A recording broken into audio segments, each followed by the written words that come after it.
So,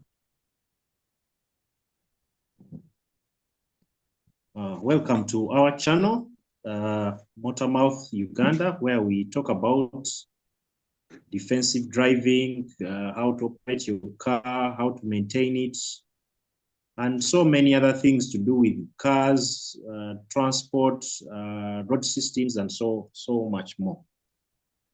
Today we are talking about defensive driving, particularly how to be patient while on the road. We understand that the moment someone gets into their car, they want to get somewhere and be there at a particular time. So it becomes a bit difficult for some people to remember that it pays to be patient while on the road.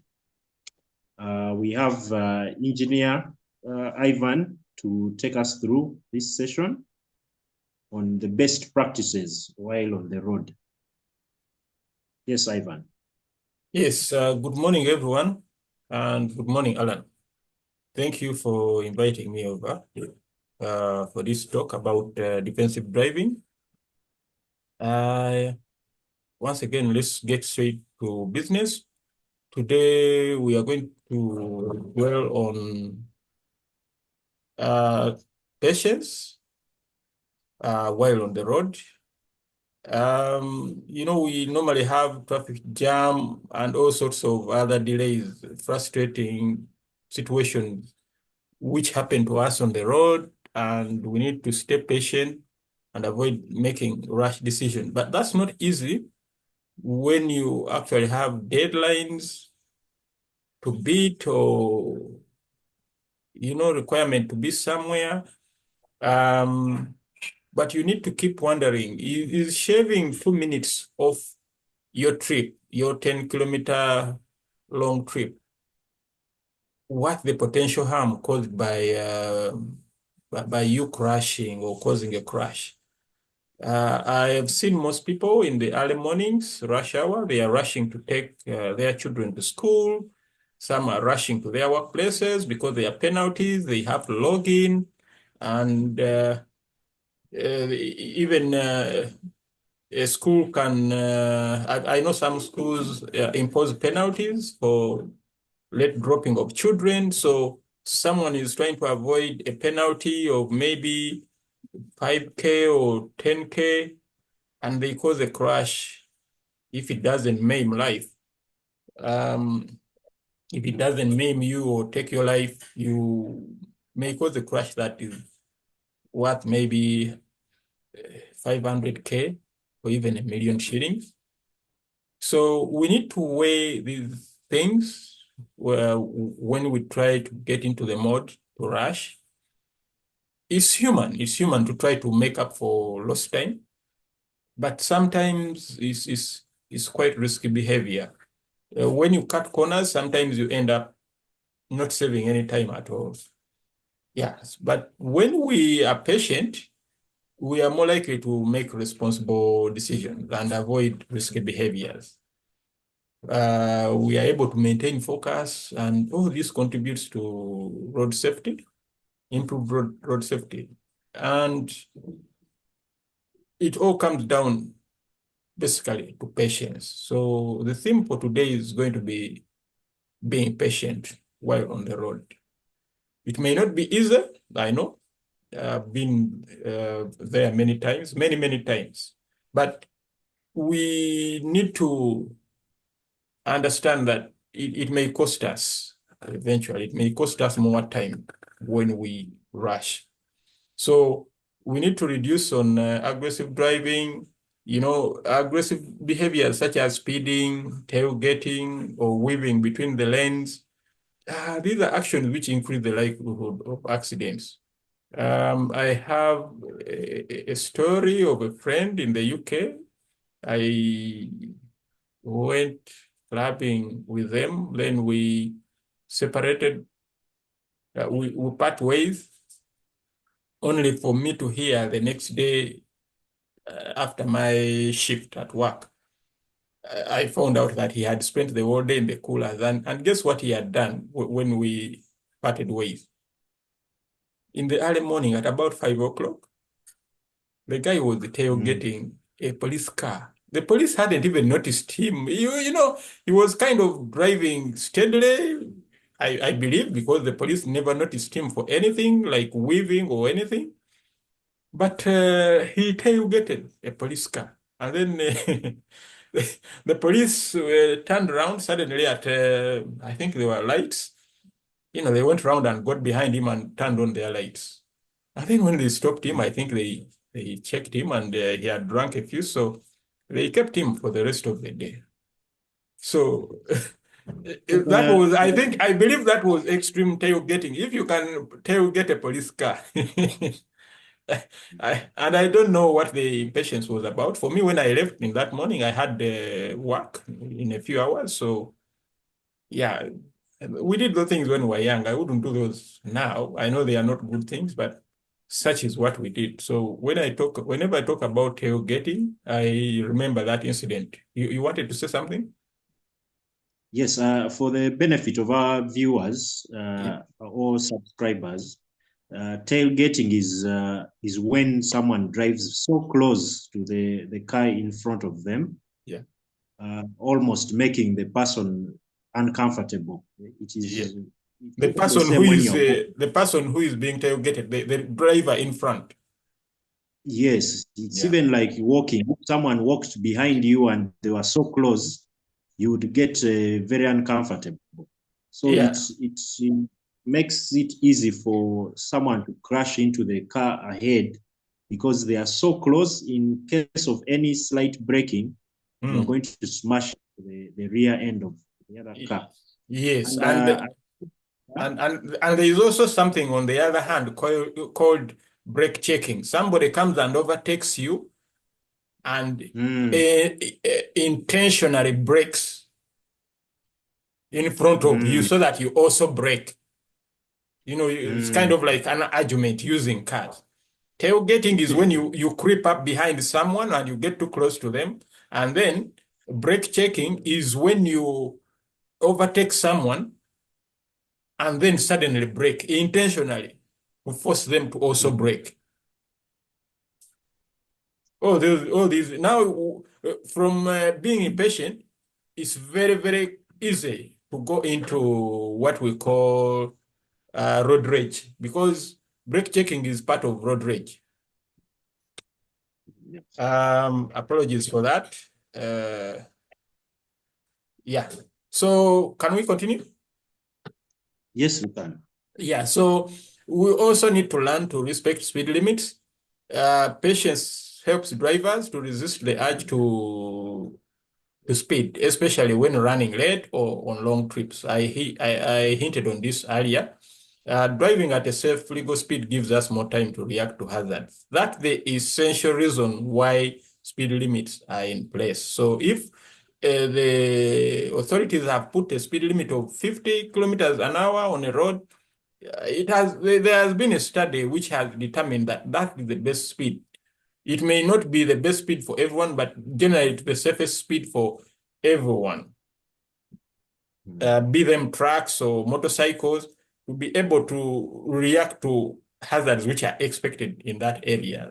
By the time speed limits are instituted on roads, some studies, some research has gone into it, especially during the design phase of the road. So it's not good to always we call it wiseacring, trying to think you know better or you have better experience. And the Baganda have a saying, "Enyanja etajimanyide."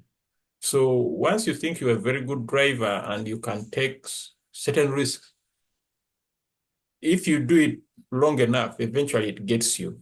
So we should learn to respect speed limits, and this allows us to allow for safe following distance. And now this again goes back to tailgating and brake checking because impatient drivers often follow too closely, which increases the risk of rear end collision because you cannot see usually you cannot see what the driver, you cannot see as much as the driver in front of you. So you don't know what is making them seem a bit slow to you.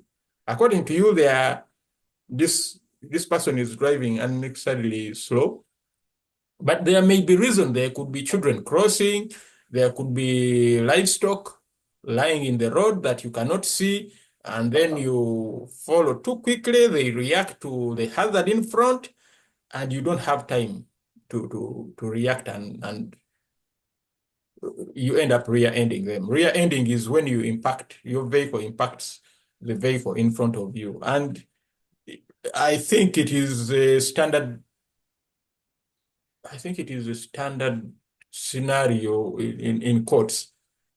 There is no way you can argue. You cannot defend yourself against rear-ending a vehicle. Because the argument is you should have put enough distance, whatever the circumstances of the road, the conditions on the road, always adjust in real time to make sure you can be able to stop in case the other vehicle came to an immediate standstill. That's why we go back to remember the 2-second rule we discussed some time back. Always maintain that gap. I get very, very disappointed on roads in Uganda when you create that gap. Somebody else, especially those in the lanes besides you, think you are just not serious, and they change lanes and take up that space. So I think it goes back again to the kind of training we get before we get driving licenses, because some of these things appear to me to be obvious, common sense for any driver who has been trained properly, but I don't know what's with the training. I don't know how people get driving licenses in Uganda, to tell you the truth. Although, yeah, I think I've also cut a few corners at the beginning, getting a driving license here before when I look back, I think I didn't know a lot. But now that is why we do things like these talks, so that people already on the road, or even those who are yet to get on the road, become more aware and more safety conscious when they're on the road. Yeah, so you also have to learn how to handle traffic and delays. Traffic jams and unexpected delays are a common source of frustration for many of us. So patience helps us, growing into the habit of being patient helps us accept the delays. If you are late for a certain meeting, however important it is, what is the importance of almost getting to that meeting on time? Almost, I am using the word almost, but if you say you have like a minute left, you end up in a crash, and eventually you never make it to the meeting. I think it is better to get there late and explain, or deal with the consequences and be alive and in one piece, than not to get there in pieces. That's the logic. And we also have to learn to yield to the right of way.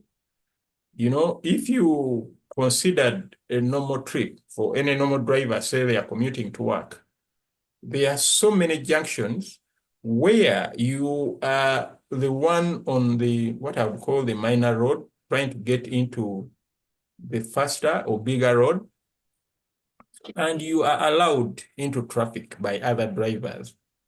But how come when it is your turn to give others, to yield to them, to give them the right of way, you don't think about it?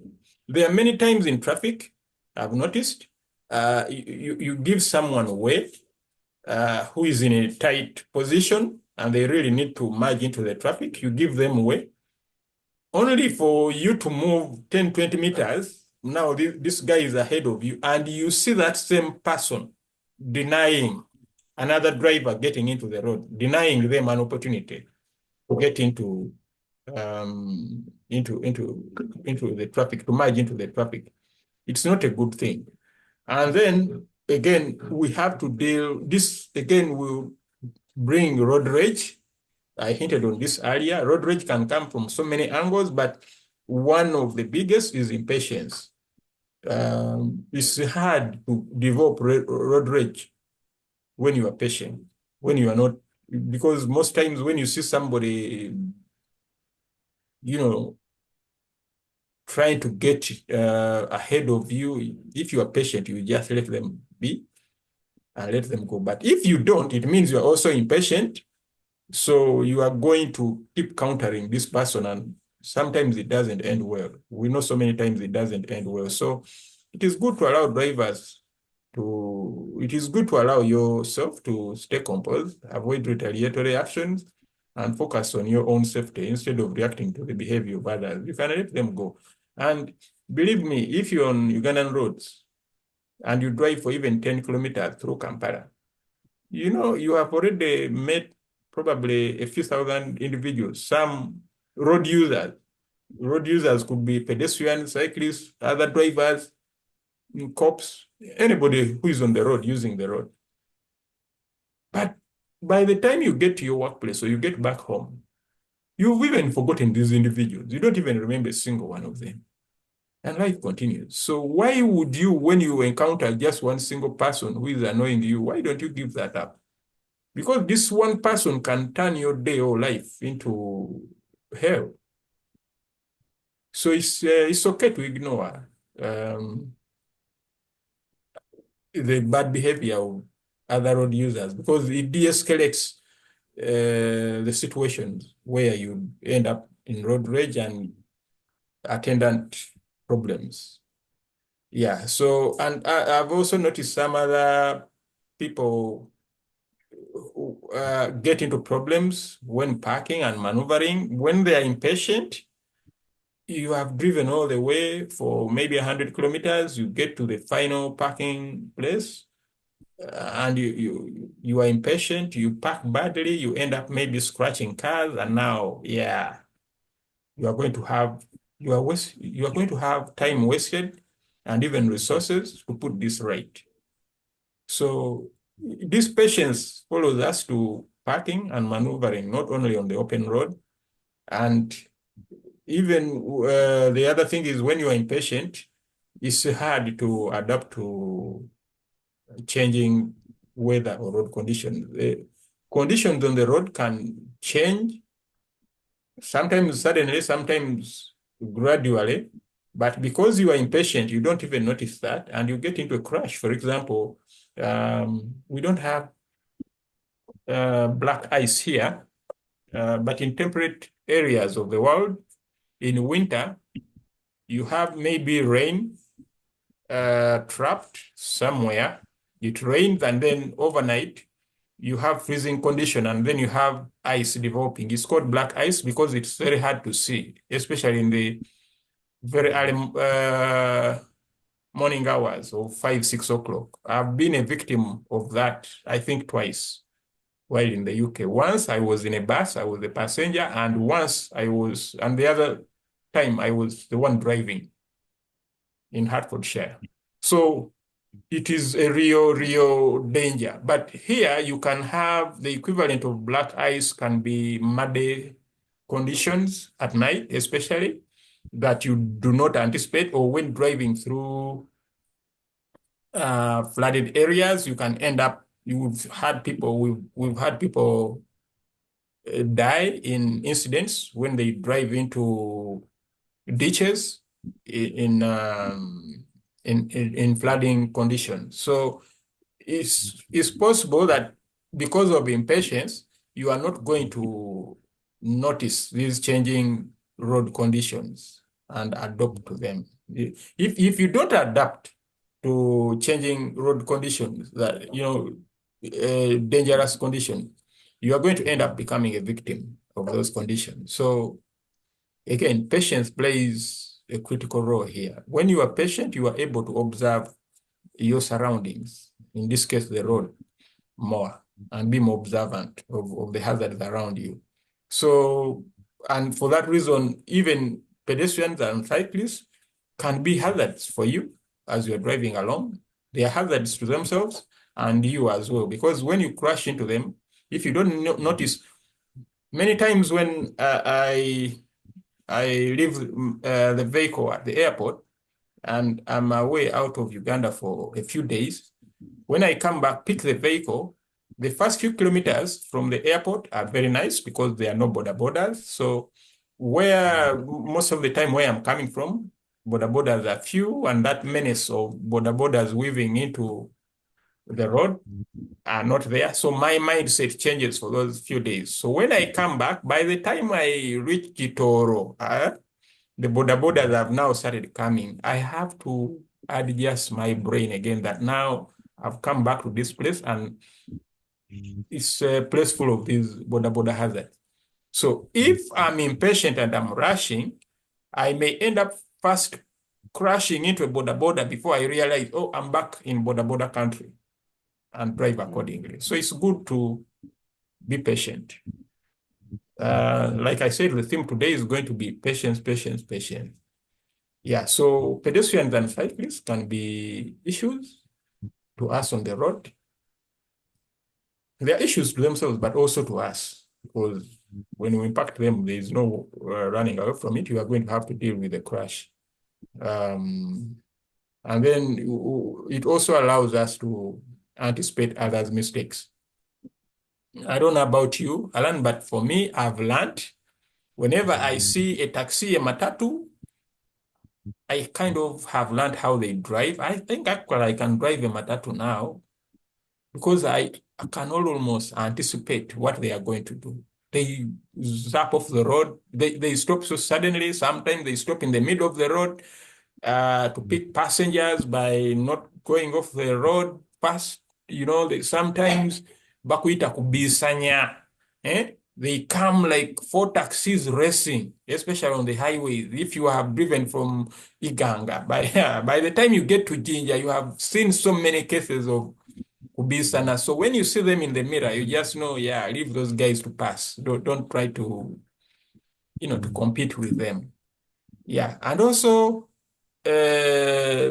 patience helps us make safe turns and lane changes when on the highway because safe turning and lane changing requires checking mirrors and blind spots and also signaling to the other road users of your intention. So impatient drivers might rush this action, leading to accidents. But patient drivers take the necessary time to ensure these maneuvers are safe. By the time you signal, you have even seen all the traffic around you. I'll give you an example of when I'm driving from Kulambiro going to Chisasi. As you join the road, the section from Chisasi going toward the roundabout on the northern bypass, that the only thing you can make there is a left turn. So it's not even, I mean, when I see somebody signaling to turn left, it just shows me as they're approaching that road, as they're merging into that road from Chisas, it just shows me someone who is signaling out of routine on autopilot. Because the only way you can turn is left. So it means you have not even been looking at the road signs, you are not even looking so critically at the traffic around you. So you are signaling just out of routine. I see it very many times. When you signal where there is only one way to go, it is a sign that you are impatient, but you are only going through the motions of some actions that are taken during driving out of you're on autopilot, essentially.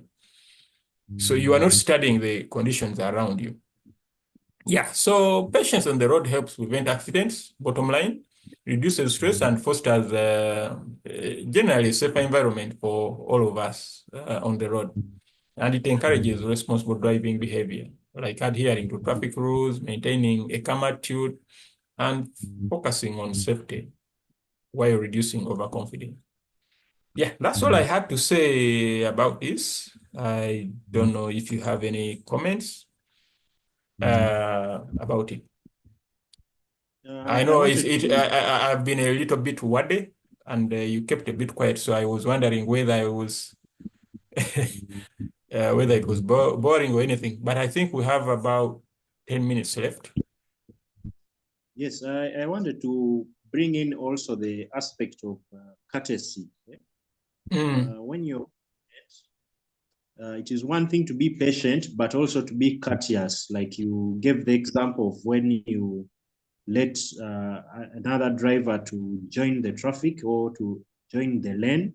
There is also when you stop to allow maybe pedestrians, especially children or elderly people or Yes. people with disabilities to cross. Mm. And usually there is this challenge where I stop for these people to cross, but the border borders or sometimes even other cars behind me are not as patient. And they insult you for that. And or insult you, or so I've seen sometimes when someone stops, if they have another passenger in the car, they tell the passenger to put their hand out to further know that whoever is coming on the left should also stop. Hey. So that our people, and many of the accidents I see with border borders, they happen when the car in front stops, maybe And at the a border, zebra, or but even the a border border, junction, and the border comes and just overtakes and goes.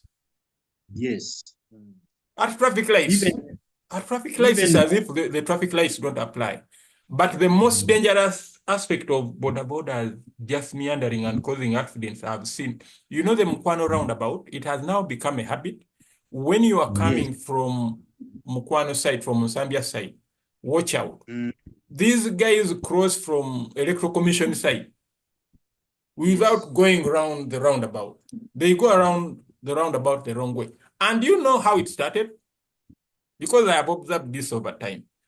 It started mm, by VIPs, yes. convoys, Actually, or VIPs all doing that. So the borders, when you tell them about it, when you warn them about it, they don't see anything wrong with it because VIPs do it. a lot of the bad manners on our roads are directly related to how the VIPs behave. Because when you see a whole judge or justice of the Supreme Court, being driven on the wrong side of the road and they're inside the car and it's okay. Then the next day you see And it's a minister. you may think it is one off, but you notice if you are using the same road, you notice it is the same judges every single day People. at every same time. For them, you would think maybe they are late just for today. Eh? But it becomes a habit. Every time you are there at 6:30, this convoy comes exactly like that. So for them, VIPs, let me ask you this. For you in your modus operandi, there is nothing like timekeeping. For you leaving home on time or office on time to go wherever you are going, leaving on time so that you proceed normally in traffic. For you, it doesn't apply. I'm wondering. And okay, when you get there on that so-called time you have kept, what are you really doing? Because I'm sorry to say, some of the things you are doing, what we see in the news, we are wondering, these people who are always keeping time, they are saving the time, is this what they are doing? Is this the value of the time they have kept? You leave us to wonder. And again, I won't fail to mention this. Please remember,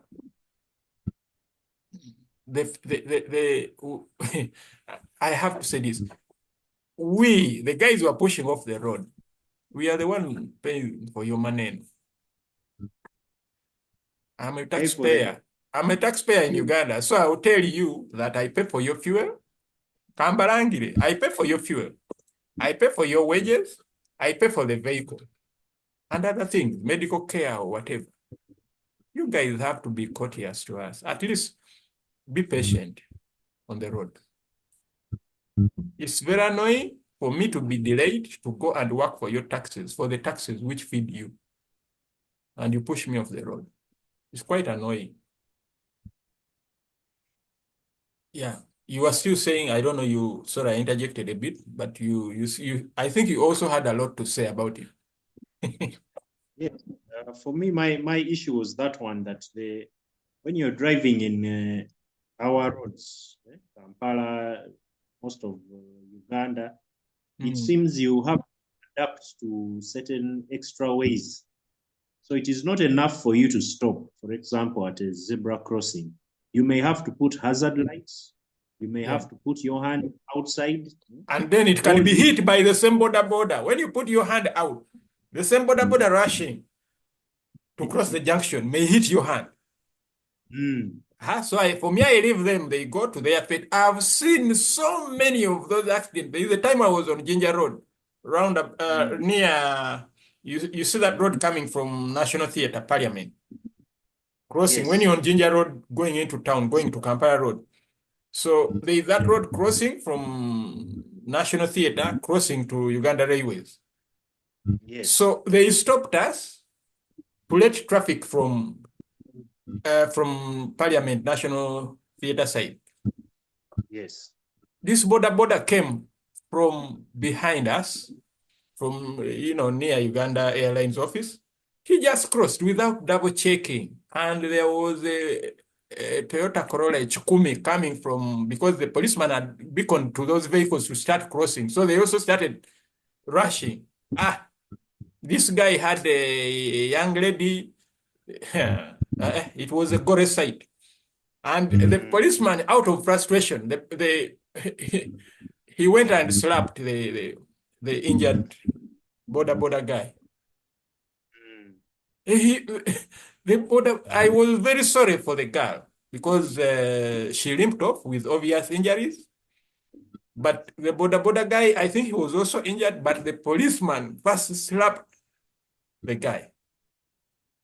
And he had caused an accident. So those guys, but back to the VIPs, let me also say this. Well, let me leave it. I think let me leave it.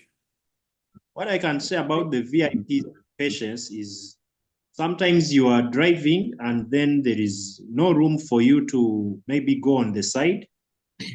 But these VIPs come behind you, they are flashing lights. There is obviously nowhere to go except to wait for the traffic to continue moving. Hey, I have a story of one army captain who pulled off my number plates on Mawanda Road. I had nowhere to go. There was a ditch, but he was insisting that I move out of the. I told him to go where? There were cars in front, behind, and there was a ditch this side. I told him I can't. I also came out and I saw the ditch. I told him, now you want me to go where? So you know what he did? He pulled off my number plates. So now I go to Chira Road police to report, and I find the number plates there. Can you imagine? So he was trying to save time, supposedly, by telling me to maneuver whichever way I maneuvered. Eventually, he had to wait until I could move when traffic cleared. Then he overtook me. I thought he was in a hurry. So I went to report the incident, only to find the number plate there. So he spent time dropping off my number plate. So what time was he saving, really? And when I talked to them, when I described him to the police guy, they said, oh, that guy. So it's like habitually that guy did that thing. And he told me, when he was pointing fingers at me, he told me he's with the oil and gas police, something. I don't know if there's even a unit just for Skogamba. He's talking important thing. And I'm one of the players in the oil and gas industry. And I'm sure this is not how things. For me, okay, my role may be minor, but when he was talking oil and gas, I think he was talking, for him, he thought he was talking to someone who is not knowledgeable. Yeah, so I think I've ranted enough about this. Thank you for hosting me today. Welcome. Yeah, have a good day.